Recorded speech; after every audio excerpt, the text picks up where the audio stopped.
ಇನ್ನು ಕಾರವಾರದಲ್ಲೂ ಕೂಡ ವಾಣಿಜ್ಯ ಸಿಲಿಂಡರ್ ಪೂರೈಕೆ ವ್ಯತ್ಯಯವಾಗಿದೆ. ಅಲ್ಲೂ ಕೂಡ ಕೊರತೆ ಕಾಡ್ತಾ ಇದೆ. ಸುಮಾರು ಕಳೆದ 45 ದಿನಗಳಿಂದ ಬೇಡಿಕೆಯಷ್ಟು ಸಿಲಿಂಡರ್ ಸಿಗ್ತಾ ಇಲ್ಲ. ನಿತ್ಯ 2 ಸಿಲಿಂಡರ್ ಬೇಕು, 2 ದಿನದಿಂದ ಸಿಲಿಂಡರ್ ಬಂದಿಲ್ಲ ಅಂತ ಹೇಳಿ ಹೋಟೆಲ್ನವ್ರು ಹೇಳ್ತಾ ಇದ್ದಾರೆ. ಇದೇ ರೀತಿ ಮುಂದುವರೆದ್ರೆ ಹೋಟೆಲ್ನ ಕ್ಲೋಸ್ ಮಾಡಬೇಕಾಗತ್ತೆ ಅಂತ ಕಾರವಾರದಲ್ಲಿ ಉಡುಪಿ ಹೋಟೆಲ್ನ ಮ್ಯಾನೇಜರ್ ಒಬ್ರು ವೆಂಕಟೇಶ್ ಅಂತ ಹೇಳಿ ತಮ್ಮ ಅಳಲನ್ನು ತೋಡ್ಕೊಂಡಿದ್ದಾರೆ. ಇದು ಎಲ್ಲ ಕಡೆನೂ ಕೂಡ ಆಗ್ತಾ ಇರುವಂಥ ಸಮಸ್ಯೆ. ಇದು ಒಂದೇ ಹೋಟೆಲ್ ಅಂತ ಅಲ್ಲ, ಎಲ್ಲ ಹೋಟೆಲ್ಗಳಲ್ಲೂ ಕೂಡ ಈಗ ಚಿಕ್ಕ ಹೋಟ್ಲ್ ಅಂತ ಹೇಳಿದ್ರೆ ಒಂದಾದರೂ ಗ್ಯಾಸ್ ಸಿಲಿಂಡರ್ ಬೇಕು ಎವ್ರಿಡೇ, ಇಲ್ಲ ಬೇರೆ ಕಡೆಗೆ 2 ಬೇಕು 3 ಬೇಕು. ಕೆಲವೊಂದು ಹೋಟೆಲ್ಗಳಲ್ಲಿ 6 ಸಿಲಿಂಡರ್ನ ಅವಶ್ಯಕತೆಯೂ ಇದೆ. ನಾವು ಪ್ರತಿನಿಧಿ ಸೂರಜ್ ಅಲ್ಲಿಂದ ಒಂದು ಪ್ರತ್ಯಕ್ಷ ವರದಿ ನೀಡಿದ್ದಾರೆ, ನೋಡೋಣ. ಮಧ್ಯಪ್ರಾಚ್ಯ ರಾಷ್ಟ್ರಗಳಲ್ಲಿ ಯುದ್ಧ ನಡೆಯುತ್ತಿರುವ ಹಿನ್ನೆಲೆಯಲ್ಲಿ ಅದರ ಎಫೆಕ್ಟ್ ಈಗ ಅಡುಗೆ ಸಿಲಿಂಡರ್ ಮೇಲೆ ತಟ್ಟಿದೆ ಅಂತಲೇ ಹೇಳ್ಬೋದಾಗಿದೆ. ಅದರ ಹಿನ್ನೆಲೆಯಲ್ಲಿ ಇವತ್ತು ನೀವು ದೃಶ್ಯದಲ್ಲಿ ನೋಡಬಹುದು, ಕಾರವಾರ ನಗರದಲ್ಲಿರುವಂಥ ಉಡುಪಿ ಹೋಟೆಲ್ನಲ್ಲಿದ್ದೀವಿ. ನಿಜವಾಗ್ಲೂ ಯಾವ ರೀತಿಯಂಥ ಸಮಸ್ಯೆಯನ್ನು ಇಲ್ಲಿ ಹೋಟೆಲ್ ಮಾಲೀಕರು ಅನುಭವಿಸ್ತಿದ್ದಾರೆ ಎಂಬುದನ್ನು ಸಹಿತ ಅವರನ್ನೇ ಕೇಳಿ ತಿಳ್ಕೊಳ್ಳೋಣ. ಇವತ್ತು ನಮ್ಮ ಜೊತೆಗೆ ಉಡುಪಿ ಹೋಟೆಲ್ನ ಮ್ಯಾನೇಜರ್ ಇದ್ದಾರೆ, ನಮ್ಮ ಮಾತಾಡ್ಸೋಣ. ಸರ್, ಈಗ ಎಲ್ಲ ಕಡೆಗೂ ಸಹಿತ ಸಿಲಿಂಡರ್ನ ಸಮಸ್ಯೆ ಕಂಡು ಬರ್ತಾ ಇದೆ. ಈ ಕಾರವಾರದಲ್ಲಿರುವಂಥ ಬೇರೆ ಬೇರೆ ಹೋಟೆಲ್ಗಳಲ್ಲಿಯೂ ಸಹಿತ ಕಮರ್ಷಿಯಲ್ ಸಿಲಿಂಡರ್ ಸಿಗ್ತಾ ಇಲ್ಲ ಅಂತ ಹೇಳ್ತಾ ಇದ್ದಾರೆ. ನಿಮ್ಮ ಹೋಟೆಲಲ್ಲಿ ಯಾವ ರೀತಿ ಪರಿಸ್ಥಿತಿ ಇದೆ? ನಮ್ಮ ಹೋಟ್ಲಲ್ಲಿ ಎಲ್ಲರಾಗ್ದಂಗೆ ನಮ್ಮಲ್ಲೂ ತೊಂದರೆ ಇದೆ. ಗ್ಯಾಸ್ ಬರ್ತಾ ಇಲ್ಲ. ಈಗ 2-3 ದಿನದಿಂದ ಗ್ಯಾಸ್ ತೊಂದರೆ ಆಗಿದೆ. ಈಗ ಅಂದರೆ ಈಗ ಇದು ನಾವು ಏನು ಮೊದಲೇನಿತ್ತು 1-2 ಇತ್ತು, ಅದರಲ್ಲಿ ಅಡ್ಜಸ್ಟ್ಮೆಂಟ್ ಮಾಡ್ಕೊಂಡು ಹೋಗ್ತಾ ಇದ್ದೀವಿ. ಇವತ್ತು ಎಲ್ಲ ಅಲ್ಲಿ ಇಲ್ಲಿ ಮಾಡಿ ಒಂದು ಅಡ್ಜಸ್ಟ್ಮೆಂಟ್ ಮಾಡ್ಕೊಂಡಿದ್ದೀವಿ. ಇನ್ನು ಮೇಲೆ ಇದೇ ಥರ 2-3 ದಿನ ಮುಂದುವೈತಂದರೆ ಭಾಳ ಕಷ್ಟ ಆಗ್ತದೆ. ಮತ್ತು ಗ್ಯಾಸ್ ಇಲ್ಲ ಅಂದರೆ ತೊಂದರೆ ಆಗ್ತದೆ. ಈಗ ಇಷ್ಟು ದಿನ ಆಯಿತು, 2-3 ದಿನ ಕಂಟಿನ್ಯೂ ಮಾಡಿದ್ವಿ. ಇನ್ನು ಏನಿದ್ರು ಮುಂದೆ ನಾಳೆ ನಾಡ್ದು ಇದೇ ಥರ ಪ್ರಾಬ್ಲಮ್ ಆದರೆ ನಾವು ಅದೇ ಬಂದ್ ಮಾಡೋ ಪರಿಸ್ಥಿತಿ ಬರ್ತದೆ. ಅಂದರೆ ಈಗ 2-3 ದಿವಸದಲ್ಲಿ ಎಷ್ಟು ಗ್ಯಾಸ್ ಬೇಕಾಗಿತ್ತು ಆ್ಯಕ್ಚುಲಿ ನಿಮಗೆ? ಒಂದಾದ್ರು ಬೇಕೇ ಬೇಕು. 1ರಿಂದ 1.5 ತನಕ ನಮ್ಗೆ ಬೇಕೇ ಆಗ್ತದೆ. 1ರಿಂದ 1.5 ಗ್ಯಾಸು ಮಿನಿಮಮ್ 2 ಆರು ಬೇಕಾಗ್ತದೆ. 2 ಒಂದಿದ್ರೆ ಹೆಂಗಾರು ಅರೇಂಜ್ಮೆಂಟ್ ಮಾಡ್ಕೊಂಡು ಹೋಗ್ಬೋದು. ಇದ್ದದ್ದು ಹೆಂಗ ಅವೇಜ್ ಮಾಡ್ಕೊಂಡು ಹೋಗ್ಬೋದು. ಒಂದಿದ್ರೆ ಒಂದಾರು ಬೇಕೇ ಬೇಕು. ನಿನ್ನೆ ಮೊನ್ನೆ 2 ಬಂದಿರಲಿಲ್ಲ, ಗ್ಯಾಸ್ ಬಂದಿರಲಿಲ್ಲ. ಇದೇ ರೀತಿ ಕಂಟಿನ್ಯೂ ಮಾಡಿದ್ರೆ ಗ್ಯಾಸ್ ಹೋಟೆಲ್ ಕ್ಲೋಸ್ ಆಗುವಂಥ ಸಾಧ್ಯತೆ ಇದೆ. ಏನು ಮಾಡ್ಲಿಕ್ಕಾಗ್ತದೆ? ನಾನು ಅಡುಗೆ ಅಂತ ನಾವು ಇದ್ರಂತೂ ಮಾಡ್ಲಿಕ್ಕೆ ಆಗೋದಿಲ್ಲ. ಗ್ಯಾಸ್ ಇಲ್ಲ ಅಂದಮೇಲೆ ಮತ್ತೆ ಬೇರೆ ಏನು ಮಾಡ್ಲಿಕ್ಕೆ ಆಗ್ತದೆ? ಸೌದೆಯಲ್ಲಂತೂ ಮಾಡ್ಲಿಕ್ಕೆ ಆಗೋದಿಲ್ಲ. ಈಗ ರೆಸ್ಟೋರೆಂಟ್ಗಳು ಅದು ಹೋಯ್ತು. ಈಗ ಹಳೆ ಸ್ಟೈಲಲ್ಲಿ ಮಾಡ್ಲಿಕ್ಕೆ ಆಗೋದಿಲ್ಲ. ಈಗ ಏನಿದ್ರು ಗ್ಯಾಸ್ ಇಲ್ಲ ಅಂದರೆ ಆಲ್ಮೋಸ್ಟ್ ಬಂದ್ ಮಾಡೋ ಪರಿಸ್ಥಿತಿಗೆ ಬರ್ತದೆ. ಈಗಿರುವ ಪರಿಸ್ಥಿತಿ ಮುಂದುವರೆದರೆ ಮುಂದಿನ ದಿನಗಳಲ್ಲಿ ಹೋಟೆಲ್ಗಳು ಬಂದ್ ಮಾಡುವಂಥ ಪರಿಸ್ಥಿತಿ ಉಂಟಾಗುತ್ತೆ. ಆದಷ್ಟು ಬೇಗ ಈ ಸಮಸ್ಯೆಯನ್ನು ಬಗೆಹರಿಸಬೇಕಂತ ಸಹಿತ ಹೋಟೆಲ್ನ ಮ್ಯಾನೇಜರ್ ಹೇಳ್ತಾ ಇದ್ದಾರೆ. ಕ್ಯಾಮ್ರಾಮನ್ ಮಂಜುನಾಥ್ ಜೊತೆ ಸೂರಜ್ ತುರೈ, TV9 ಉತ್ತರ ಕನ್ನಡ. ಇನ್ನು ಗೃಹ ಬಳಕೆ ಗ್ಯಾಸ್ ಸಿಲಿಂಡರ್ ಸಿಗದೆ ಜನರು ಆತಂಕಕ್ಕೆ ಈಡಾಗ್ತಾ ಇದ್ದಾರೆ. ಬಟ್ ಗೃಹ ಬಳಕೆಯ ಸಿಲಿಂಡರ್ಗೆ ಎಲ್ಲೂ ಶಾರ್ಟೇಜ್ ಇಲ್ಲ ಅಂತ ಹೇಳಿ ಹೇಳ್ತಾ ಇದ್ದಾರೆ. ಆದರೂ ಕೂಡ ಗ್ಯಾಸ್ ಏಜೆನ್ಸಿ ಕಚೇರಿಗೆ ಗ್ರಾಹಕರು ಹೋಗಿ ಎಲ್ಲಿ ನಮಗೆ ನಾಳೆ ದಿನ ಸಿಗೋದಿಲ್ವೋ ಗ್ಯಾಸು, ಈಗಲೇ ಬುಕ್ ಮಾಡ್ಕೊಂಡು ತೊಗೊಂಡು ಹೋಗೋಣ ಅಂತ ಹೇಳಿ ಮುಗಿಬೀಳ್ತಾ ಇದ್ದಾರೆ. ಅದರಿಂದಾಗಿ ಈಗ ಅಲ್ಲಿ ಸ್ಕೇರ್ಸಿಟಿ ಅನ್ನುವಂಥದ್ದು ಗೊತ್ತಾಗ್ತಾ ಇದೆ.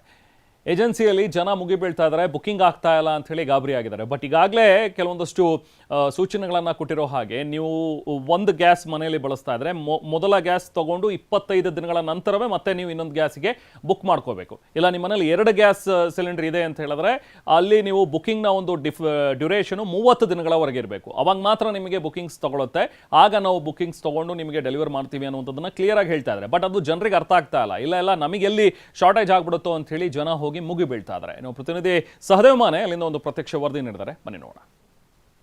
ಬೆಳಗಾವಿಯಲ್ಲಿ ಒಂದು ಕಡೆ ಕಮರ್ಷಿಯಲ್ ಗ್ಯಾಸ್ ಸಿಲಿಂಡರ್ಗಳು ಸಿಗ್ತಾ ಇಲ್ಲ, ಇನ್ನೊಂದು ಕಡೆ ಗೃಹ ಬಳಕೆಯ ಗ್ಯಾಸ್ ಸಿಲಿಂಡರ್ಗಳು ಕೂಡ ಸಿಗ್ತಾವೋ ಇಲ್ಲೋ ಅನ್ನುವಂಥ ಆತಂಕದಲ್ಲಿ ಜನರು ಕೂಡ ಈಗ ಇಂಡಿಯನ್ ಗ್ಯಾಸ್ ಏಜೆನ್ಸಿ ಏನು ಕಚೇರಿ ಇದೆ ಆ ಒಂದು ಕಚೇರಿಗೆ ದೌಡಾಯಿಸಿರುವಂಥದ್ದು. ಸದ್ಯ ನಾನೀಗ ಒಂದು ಕಚೇರಿಯಲ್ಲಿ ಇದ್ದೇನೆ, ನೋಡ್ಬೋದಾಗಿದೆ ಸಾಕಷ್ಟು ಜನ ಗ್ರಾಹಕರು ತಮ್ಮ ಗ್ಯಾಸ್ ಸಿಲಿಂಡರ್ನ ಬುಕ್ ಮಾಡೋಕ್ಕೆ ಈಗಾಗಲೇ ಬಂದಿರುವಂಥದ್ದು. ತಮ್ಮ ಮೊಬೈಲ್ಗಳಲ್ಲಿ ಸಿಲಿಂಡರ್ ಬುಕ್ ಮಾಡೋಕ್ಕೆ ಪ್ರಯತ್ನ ಪಟ್ಟರು ಕೂಡ ಕಂಪ್ಲೀಟ್ ಆಗಿ ಈ ಒಂದು ಜಾಮ್ ಆಗಿರುವಂಥ ಕಾರಣಕ್ಕಾಗಿ, ನೆಟ್ವರ್ಕ್ ಜಾಮ್ ಆಗಿರುವಂಥ ಕಾರಣಕ್ಕಾಗಿ ಅವು ಯಾವುದೂ ಕೂಡ ಬುಕ್ಕಿಂಗ್ ಆಗ್ತಾ ಇಲ್ಲ. ಈ ಒಂದು ಕಾರಣಕ್ಕಾಗಿ ಸದ್ಯ ಈಗ ಸಿಲಿಂಡರ್ ಸಿಗುತ್ತೋ ಇಲ್ಲೋ ಅನ್ನುವಂಥ ಆತಂಕದಲ್ಲೇ ಎಲ್ಲರೂ ಕೂಡ ಈಗ ಕಚೇರಿಗೆ ಬಂದು ಇಲ್ಲಿ ಬುಕ್ಕಿಂಗ್ ಅನ್ನ ಮಾಡ್ತಾ ಇರುವಂಥದ್ದು. ಯಾಕಂದ್ರೆ ಒಂದು ಕಡೆ ಈಗಾಗಲೇ ಬೆಳಗಾವಿಯಲ್ಲಿ ಕಮರ್ಷಿಯಲ್ ಸಿಲಿಂಡರ್ ಏನಿದೆ ಅದು ಯಾವುದೂ ಕೂಡ ಸಿಗ್ತಾ ಇಲ್ಲ. ಹೀಗಾಗಿ ಈಗಾಗಲೇ ಹೋಟೆಲ್ ಉದ್ಯಮದವರು ಕೂಡ ಸಾಕಷ್ಟು ಪರದಾಟವನ್ನು ನಡೆಸ್ತಾ ಇದ್ದಾರೆ. ಇನ್ನೊಂದು ಕಡೆ ಗೃಹ ಬಳಕೆಗೂ ಕೂಡ ಸಿಲಿಂಡರ್ಗಳು ಸಿಗ್ತಾವ ಇಲ್ಲ ಅನ್ನುವಂಥ ಆತಂಕದಲ್ಲಿ ಜನರಿರುವಂಥದ್ದು. ಯಾಕಂದರೆ ಸಹಜವಾಗಿ ನಗರ ಭಾಗದಲ್ಲಿ ಬಹುತೇಕ ಸಿಲಿಂಡರ್ ಮೇಲೇ ಬಹಳಷ್ಟು ಜನ ಅವಲಂಬನೆಯಾಗಿದ್ದಾರೆ. ಒಂದು ವೇಳೆ ಸಿಗದೇ ಇದ್ದರೆ ಕಷ್ಟ ಆಗುತ್ತೆ ಅನ್ನುವಂಥ ನಿಟ್ಟಿನಲ್ಲಿ ಪರದಾಟವನ್ನು ನಡೆಸ್ತಾ ಇರುವಂಥದ್ದು. ಸದ್ಯ ಈಗ ಇಲ್ಲೂ ಕೂಡ ಸರ್ವರ್ ಬಿಸಿ ಇರುವಂಥ ಕಾರಣಕ್ಕಾಗಿ ಅದು ಕೂಡ ಆಗ್ತಾ ಇಲ್ಲ. ನೋಡ್ಬೋದಾಗಿದೆ ಸಾಕಷ್ಟು ಜನ ತಮ್ಮ ತಮ್ಮ ಮೊಬೈಲ್ಗಳಲ್ಲಿ ಗ್ಯಾಸ್ ಸಿಲಿಂಡರ್ನ ಬುಕ್ಕಿಂಗ್ ಮಾಡೋಕ್ಕೆ ಪ್ರಯತ್ನ ಪಡ್ತಾ ಇದ್ದಾರೆ. ಆದರೆ ಸರ್ವರ್ ಕಂಪ್ಲೀಟಾಗಿ ಜಾಮ್ ಆಗಿರುವಂಥ ಕಾರಣಕ್ಕಾಗಿ ಅದು ಕೂಡ ಸರಿಯಾದ ನಿಟ್ಟಿನಲ್ಲಿ ಆಗ್ತಾ ಇಲ್ಲ ಅನ್ನುವಂಥದ್ದನ್ನು ಕೂಡ ಗಮನಿಸಬಹುದಾಗಿದೆ. ಮೊಬೈಲ್ಗಳಲ್ಲಿ ತಮ್ಮ ಮೊಬೈಲ್ ನಂಬರ್ ಹಾಕೋದ್ರ ಜೊತೆಗೆ ತಮ್ಮ ಗ್ಯಾಸ್ ಬುಕ್ ನಂಬರ್ ಏನಿದೆ ಅದನ್ನು ಕೂಡ ಹಾಕ್ತಾ ಇರುವಂಥದ್ದು. ಆದರೂ ಸರ್ವರ್ ಜಾಮ್ ಆಗಿರುವಂಥ ಕಾರಣಕ್ಕಾಗಿ ಅದು ಆಗ್ತಾ ಇಲ್ಲ ಅನ್ನುವಂಥದ್ದು. ಹೀಗಾಗಿ ಒಂದು ವೇಳೆ ಬುಕ್ಕಿಂಗ್ ಆಗದೇ ಇದ್ದರೆ ಸಿಲಿಂಡರ್ ಸಿಗಲ್ಲ ಅನ್ನುವಂಥ ಆತಂಕ ಕೂಡ ಇಲ್ಲಿ ಕಂಡು ಬರ್ತಾ ಇರುವಂಥದ್ದು. ಸದ್ಯ ಈಗ ಸಾಕಷ್ಟು ಸಂಖ್ಯೆಯಲ್ಲಿ ಜನರು ಕಚೇರಿಯಿಂದ ಈ ಒಂದು ಕಚೇರಿಯಲ್ಲಿ ಅಂದರೆ ಮನೆಯಿಂದ ಬಂದು ಕಚೇರಿಯಲ್ಲಿ ಬುಕ್ಕಿಂಗ್ ಮಾಡುವಂಥದ್ದನ್ನು ಕೂಡ ಗಮನಿಸಬಹುದಾಗಿದೆ. ಒಟ್ಟಿನಲ್ಲಿ ಒಂದು ಕಡೆ ಒಳಭಾಗದಲ್ಲೂ ಕೂಡ ಸಾಕಷ್ಟು ಜನ ಇದ್ದಾರೆ, ಅದರ ಜೊತೆಗೆ ಹೊರಭಾಗದಲ್ಲೂ ಕೂಡ ಇನ್ನೂ ಕೂಡ ಸಾಕಷ್ಟು ಜನ ಮಹಿಳೆಯರು ಹೆಚ್ಚಿನ ಸಂಖ್ಯೆಯಲ್ಲಿ ಬಂದು ಇಲ್ಲಿ ಬುಕ್ಕಿಂಗನ್ನು ಮಾಡಿಸ್ತಾ ಇರುವಂಥದ್ದನ್ನು ಕೂಡ ನೀವೀಗ ದೃಶ್ಯಾವಳಿಗಳಲ್ಲಿ ಗಮನಿಸಬಹುದಾಗಿದೆ. ಕೆಲವೊಂದಿಷ್ಟು ಜನರಂತೂ ಸಿಲಿಂಡರ್ ಸಮೇತನ ಬಂದಿರುವಂಥದ್ದನ್ನು ಕೂಡ ನೀವೀಗ ಗಮನಿಸಬಹುದಾಗಿದೆ. ಒಟ್ಟಿನಲ್ಲಿ ಬೆಳಗಾವಿಯಲ್ಲೂ ಕೂಡ ಒಂದು ಕಡೆ ಕಮರ್ಷಿಯಲ್ ಸಿಲಿಂಡರ್ಗಳು ಸಿಗ್ತಾ ಇಲ್ಲ, ಮತ್ತೊಂದು ಕಡೆ ಗೃಹ ಬಳಕೆಯ ಸಿಲಿಂಡರ್ಗಳು ಕೂಡ ಸಿಗ್ತಾವೋ ಇಲ್ಲ ಅನ್ನುವಂಥ ಆತಂಕದಲ್ಲಿ ಇಲ್ಲಿರುವಂತಹ ಗ್ರಾಹಕರಿರುವಂಥದ್ದು. ಒಟ್ಟಿನಲ್ಲಿ ಗ್ಯಾಸ್ ಸಿಲಿಂಡರ್ ಸಿಗುತ್ತಾ ಇಲ್ಲ ಅನ್ನುವಂಥ ಆತಂಕ ಒಂದು ಕಡೆ ಆದರೆ, ಮತ್ತೊಂದು ಕಡೆ ಆ ಸಿಲಿಂಡರ್ ಬುಕ್ಕಿಂಗ್ ಕೂಡ ಆಗ್ತಾ ಇಲ್ಲ ಅನ್ನುವಂಥ ಆತಂಕ ಕೂಡ ಈಗ ಗ್ರಾಹಕರಲ್ಲಿ ಕಂಡು ಬರ್ತಾ ಇರುವಂಥದ್ದು. ಕ್ಯಾಮರಾಮನ್ ಪ್ರವೀಣ್ ಜೊತೆ ಸಹದೇವ್ ಮನೆ TV9 ಬೆಳಗಾವಿ.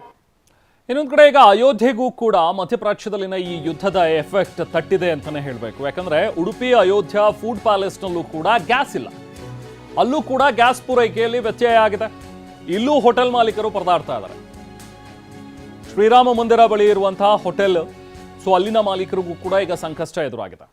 ಉತ್ತರ ಪ್ರದೇಶದ ಅಯೋಧ್ಯೆ ರಾಮ ಮಂದಿರದ ಬಳಿ ಇರುವಂತಹ ಹೋಟೆಲ್ಗಳು, ಇಲ್ಲಿಗೆ ಹೆಚ್ಚಿನ ಸಂಖ್ಯೆಯಲ್ಲಿ ಪ್ರವಾಸಿಗರು ಬರ್ತಾರೆ. ಅವರೆಲ್ಲರೂ ಕೂಡ ಡಿಪೆಂಡ್ ಆಗಿರುವಂಥದ್ದು ಇಂಥ ಹೋಟೆಲ್ಗಳ ಮೇಲೆನೆ.